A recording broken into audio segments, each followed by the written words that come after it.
I greet you in Jesus' precious name. It is Tuesday morning, the 5th of March, 2024, and this is your friend, Angus Buchan, with a thought for the day.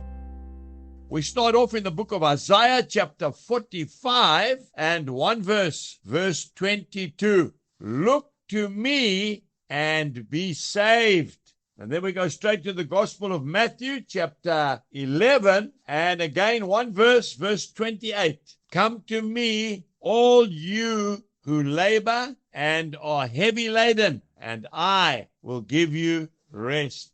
I want to say to those people today that are listening to this message and say, I am not a preacher. I don't seem to be able to do much for the Lord. I am basically a nobody. I want to tell you that God uses nobodies. Do you know that many, many years ago in the 1800s, there was a young teenager trying to get home one night, and a snowstorm came up, a severe one, and he ducked into a little Methodist chapel on the road. And there was hardly anybody in the church. He didn't go there to hear the gospel. He went there to get out of the snowstorm.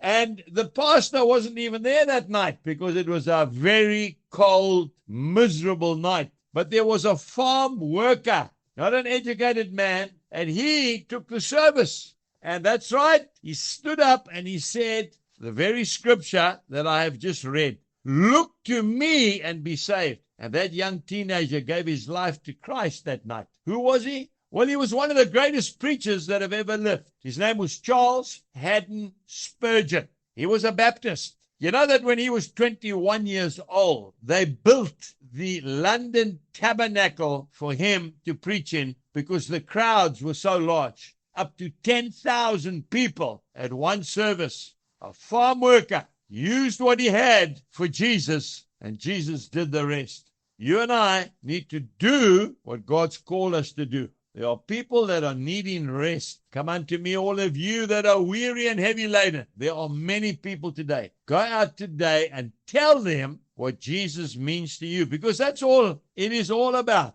Nothing else. I want to tell you that Charles Haddon Spurgeon wrote 250 plus books. He was an unlearned man. He spoke with a very strong English country accent, and yet the crowds came in by the thousands because one farm worker said, I'll do the service on the Sunday night because the pastor couldn't make it. Today, go out and tell people your story. Jesus bless you, and goodbye.